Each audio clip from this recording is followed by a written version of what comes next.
చూసుకున్నట్లయితే అంగన్వాడీలకు సంబంధించి అంగన్వాడీలను నిర్లక్ష్యం చేస్తే ఆందోళనే ఉషారాణి కీలక ప్రెస్ మీట్ అయితే పెట్టారు.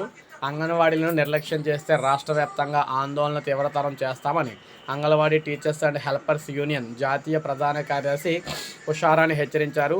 నూతన జాతీయ విద్యా విధానంలో భాగంగా కొత్త పేర్లతో అంగన్వాడీ పాఠశాల లేకుండా చేస్తున్నారని, దీంతో అందులో పనిచేస్తున్న ఉపాధ్యాయులు ఆయాలు భవిష్యత్తు ఏంటని ప్రశ్నించారు.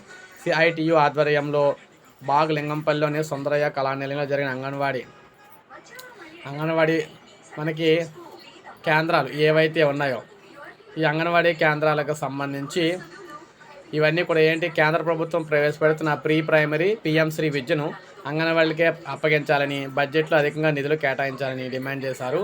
యూనియన్ జాతీయ ఉపాధ్యక్షులు హేమలత, సిఐటియు రాష్ట్ర ప్రధాన కార్యదర్శి పాలడుగు భాస్కర్, యూనియన్ రాష్ట్ర ప్రధాన కార్యదర్శి జయలక్ష్మి అందరూ కూడా ఇందులో ఉన్నారు. అంగన్వాడీలకు నిధులు పెంచి సొంత భవనాలు నిర్మించి సౌకర్యాలు కల్పించాలని వీరైతే కోరడం జరిగింది.